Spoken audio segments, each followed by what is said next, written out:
Well, is it?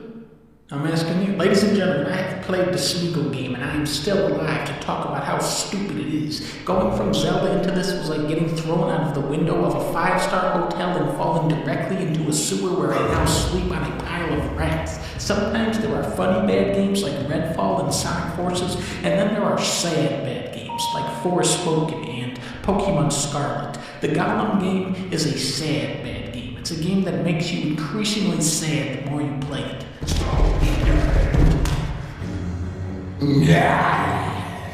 In this game, you play as the weakest, most pathetic character from the entire Lord of the Rings universe, Smeagol. What is that thing?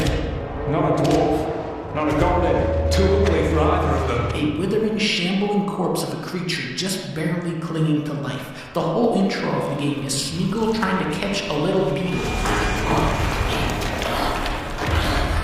But he cannot catch it because the character that you are playing as is weaker and more stupid than a beetle. Because he is so dumb and incompetent at catching a beetle like a fucking dumbass, Smeagol actually gets captured by orcs and turned into a slave. So the premise of this game is you play as a starving little gremlin that can't even catch a beetle, doing slave labor for orcs in hell where everyone is coughing and dying and nobody likes you because you're a little slimy rat bastard and everyone hits you and calls you names the whole game. Why don't you find some place to go die? Yes, precious.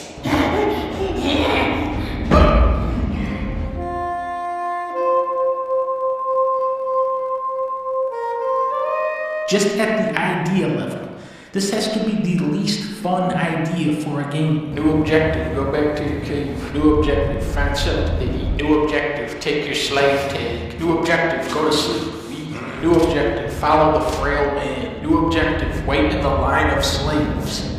Yes, I love this part. New objective, step forward. New objective, return to your cell in the barracks and end the day at the window. Compare Gollum game to Balan Wonderworld Land. In that game, the music is very upbeat. The levels incorporate multiple colors even. There are power-ups. They're not good, but they do slightly power you up sometimes. And of course, the dancing sequences. It doesn't make you happy playing Balan Wonderland, but that is the mood they were going for. The Smeagol game is depressing.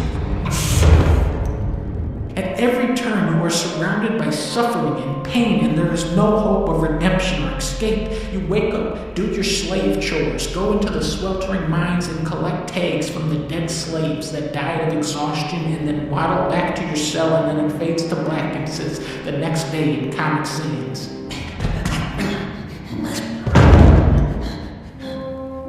The graphics are the graphics. This is what Smeagol is like.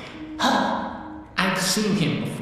In real life, he doesn't look like this. This graphics looks like a orc's dick. Remember Shadow of Mordor? In that game, the orcs are like...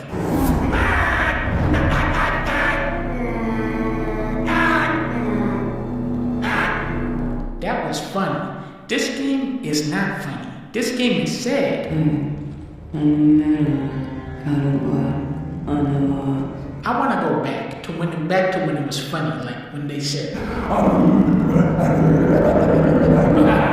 here is the greatest line of dialogue from the Smeagol game. Okay, here we go. That was it. The gameplay of Smeagol is climbing,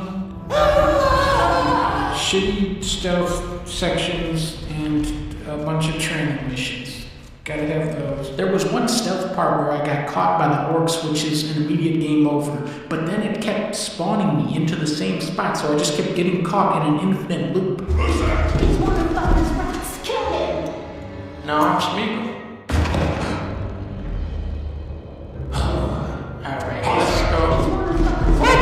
Kill him. It just spawned me back in there. Come on now. What if I say like, what if I told him? Just, I'm stuck here. I'm gonna hide behind a little thing.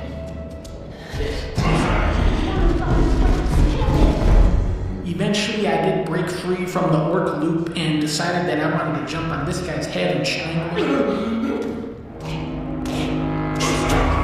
Father's rats. Kill him. There was one part where I stole a potion from the famous Lord of the Rings character Candleman, and then many years passed until Smeagol sold the potion to a random orc for a slice of bread.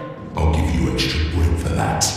Where was he hiding the potion for all those years? By far the weirdest, most intriguing part of the game is where you have to make a bird. How does one make a bird? I don't know where they come up with this shit, but there is a ward present who is very invested in what type of bird Smeagol makes. White birds. For such a malnourished creature, Smeagol is able to bounce around pretty good. He can wall run, which it doesn't seem like he should be able to do that. That is like something from fun games, so it's okay. Playing the Golem game is similar to possessing the One Ring. The more you are exposed to its evil power, the more it corrupts you. This is why it's so funny to me to keep jumping Smeagol off of a cliff.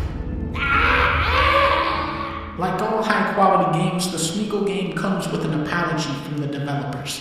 They said, "We're sorry for making Smeagol game, and at the low price of $60, you too can own and return this game to the store, unless you want the Precious Edition.